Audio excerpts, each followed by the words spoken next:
Here we are at the U.S. Embassy in Israel.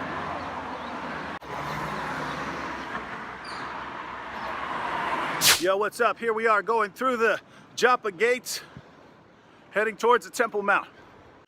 Going to Al-Aqsa, Al-Aqsa, Al-Aqsa. Going to Al-Aqsa. Shalom. Going to Al-Aqsa, Al-Aqsa, Al-Aqsa. Going to Al-Aqsa. Salam alaikum. Got here early, first in line. Announcement and warning.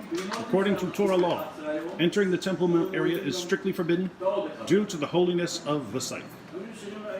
So this is how you get up to Al-Aqsa after you've gone through security. And down there is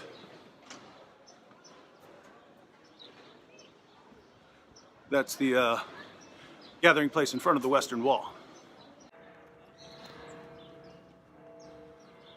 Here we have the Dome of the Rock.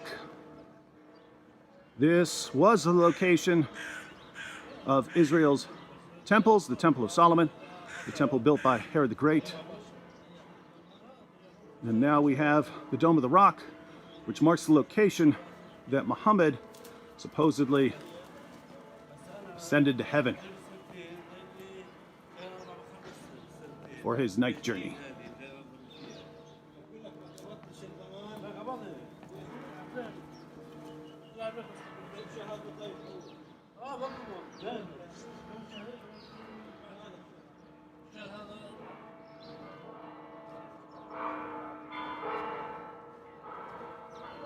Pretty cool to be first in line.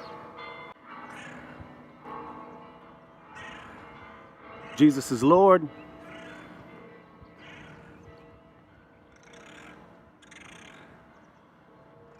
Jesus is Lord.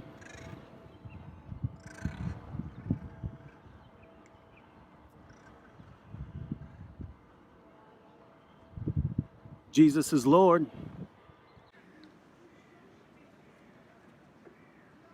Side of the Dome of the Rock. And look at that demon. I mean, I know that's just a rock formation, but seriously, why would you pick that for the side of the Dome of the Rock?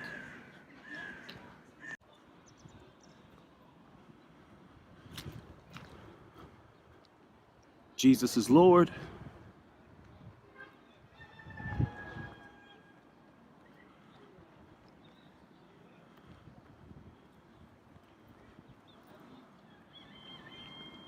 Jesus is Lord.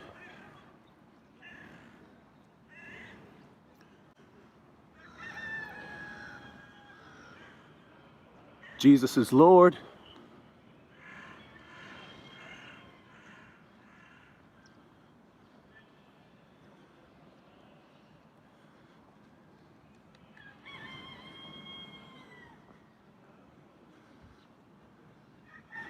Jesus is Lord.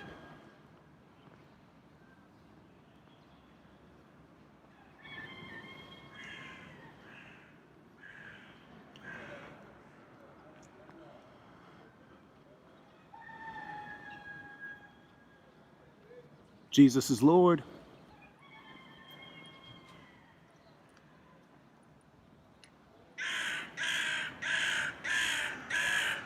Assalamu alaikum. Assalamu alaikum. Hi. Are you Muslim? No. You are not Muslim. No. All right. There's a dude who follows me around whenever I go anywhere near the Dome of the Rock, so just gonna head on down here. All right, so this is the southeast corner of the temple grounds. That's the Mount of Olives over the top of the wall there. And man, this place is just massive. So that's the Dome of the Rock way over there. And this is the Al-Aqsa Mosque, which is on the southern end. Let's see if we can catch a glimpse of the Mount of Olives through this small opening.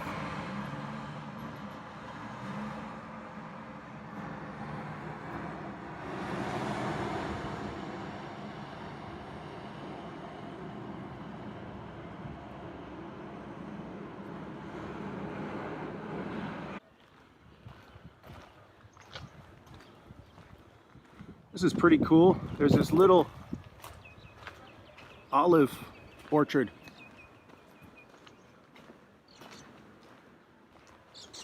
Right here on the Temple Mount.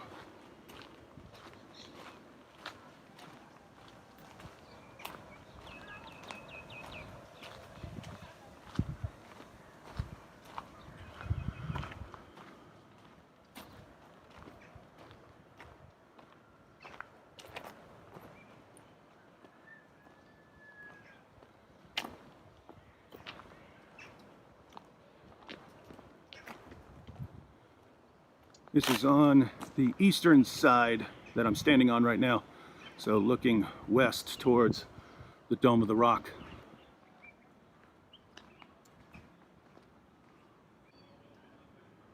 There are all these cool little areas.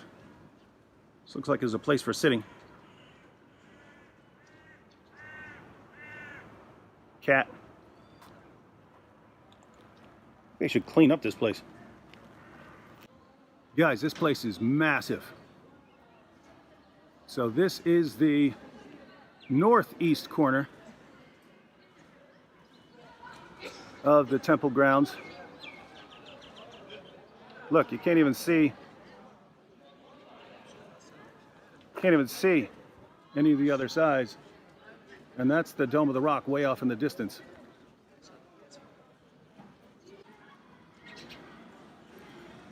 So I'm approaching the Dome of the Rock from the north. Quran says that Muhammad's night journey, he traveled to the farthest mosque. Muslims historically interpret it as here.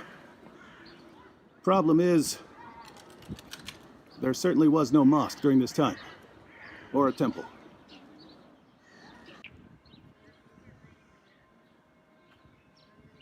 This is the northwest corner, so that's the northern wall there.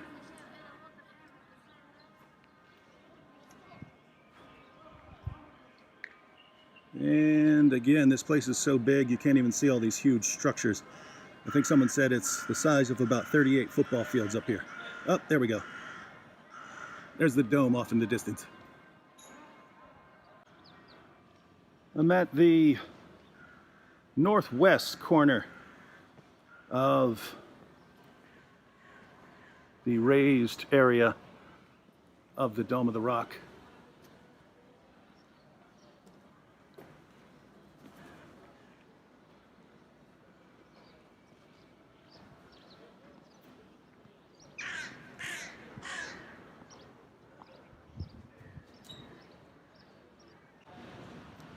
So this is the western side of the Dome of the Rock, which would make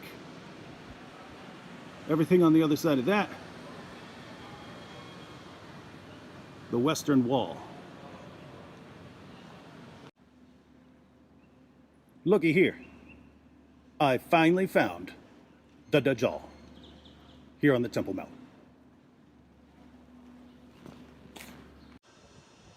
All right, I am at the southwest corner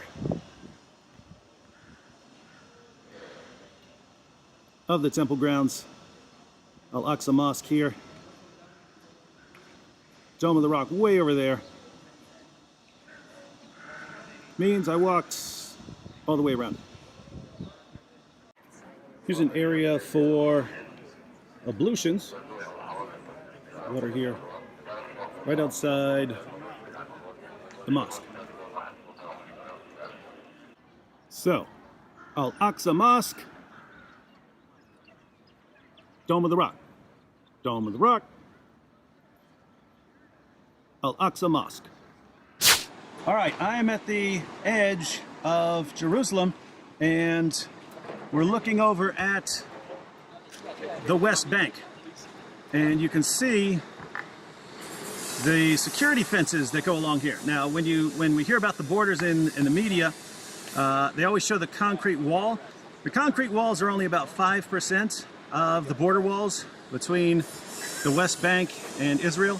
There are concrete walls if you go up a little farther. See there? But it's usually just fences.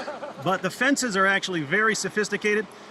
There's one fence, and if you get past that one, then the area in between, there are all kinds of sensors and so on, that if you touch the next fence, a message goes out that there's someone touching the fence. It can detect metal and so on. And so if you touch that fence, the cameras in the area, security cameras in the area, immediately point over there so they can make sure it's not some kid running after his ball or something like that. But just to give you the layout, that is the West Bank, and along the places along the edge of the fence, close to the fence, that's a refugee camp, and that is a pretty nice refugee camp. And on the other side of that, so past that, is Bethlehem. All right, so when I was recording a few minutes ago, that's the area I was recording from. So this is the edge of Jerusalem. Jerusalem goes along here and winds down around here to these buses. And I mentioned that there are concrete walls, although most of the border, or barrier I should say, is fencing. There are areas where there are concrete borders, and those would be areas where a concrete border is important. Right here is a large bus terminal. So you don't want someone with bombs right on the other side of a fence right here. You want something more significant. If you're wondering if I'm allowed to be filming here, I was actually walking along this wall with the man who built it.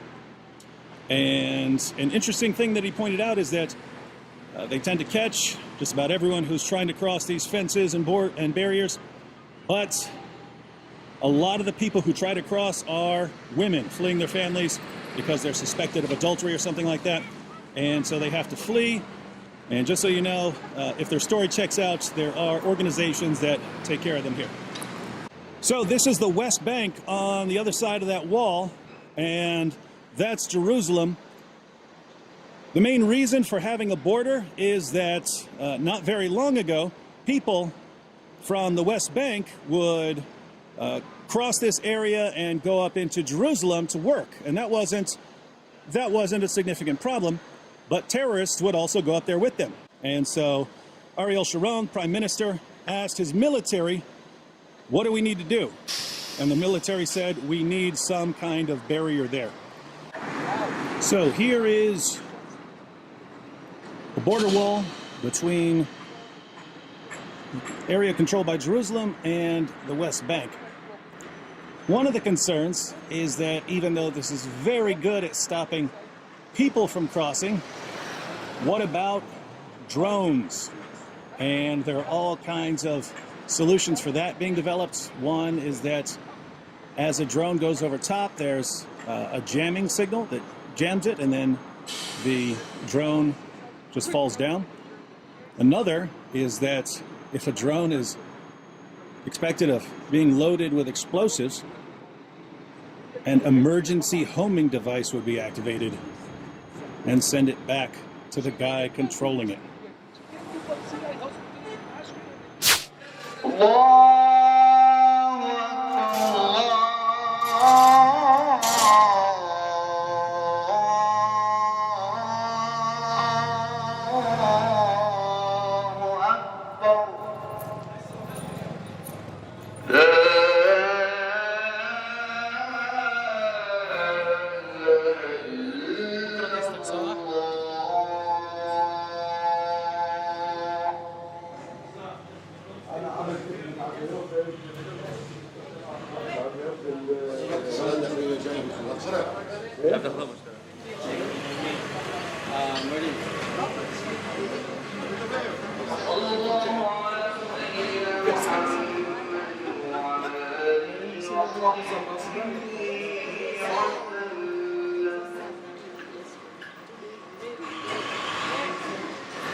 These are the ruins of the area of the Pool of Bethesda.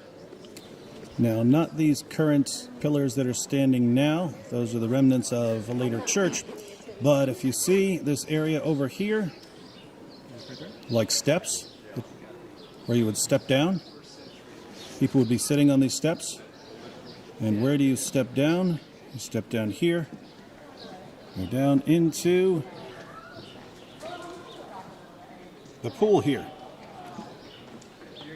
And if you look closely, you can even see little frogs swimming around. By the way, those frogs were all sick until they went into the pool. Right beside the pool of Bethesda is the Church of St. Anne. According to church tradition, Anne and Joachim were the parents of Mary. And this church was built over what, according to tradition, was the house of Mary and Joachim. Crusaders took Jerusalem, and this church was soon built. Later, when Muslim ruler Saladin took back Jerusalem, this was converted into an Islamic law school. Turkey eventually returned the building to France, and a couple different groups have controlled it until now.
This is called the Tower of David.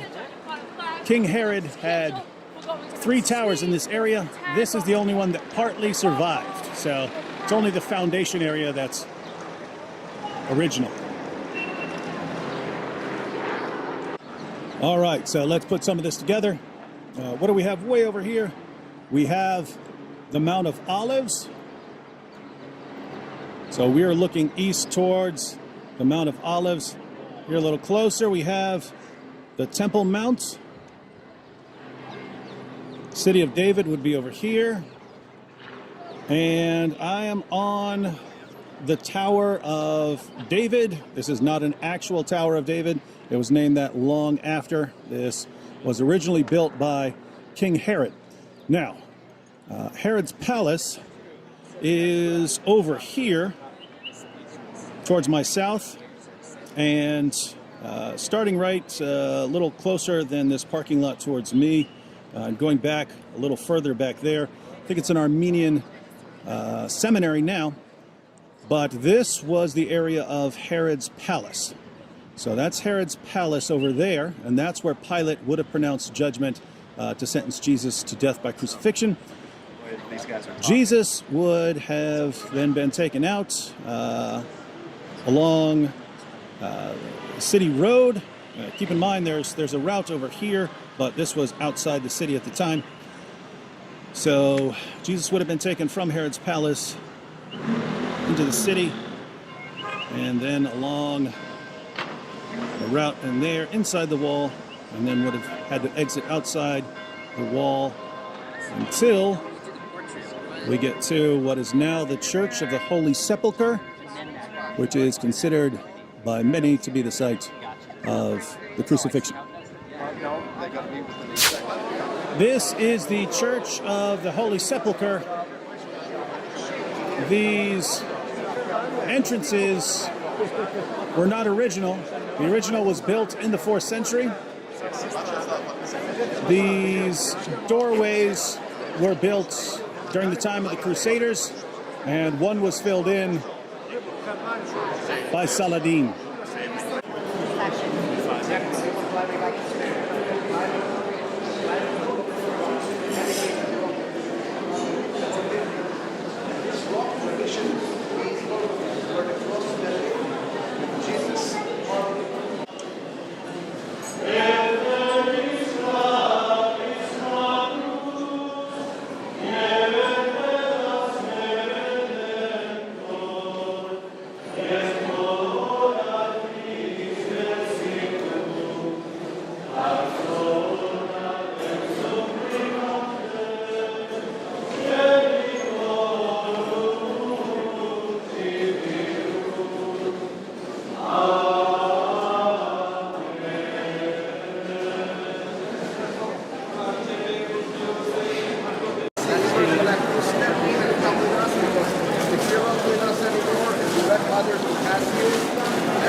After Constantine, we're already there in pilgrimage movement.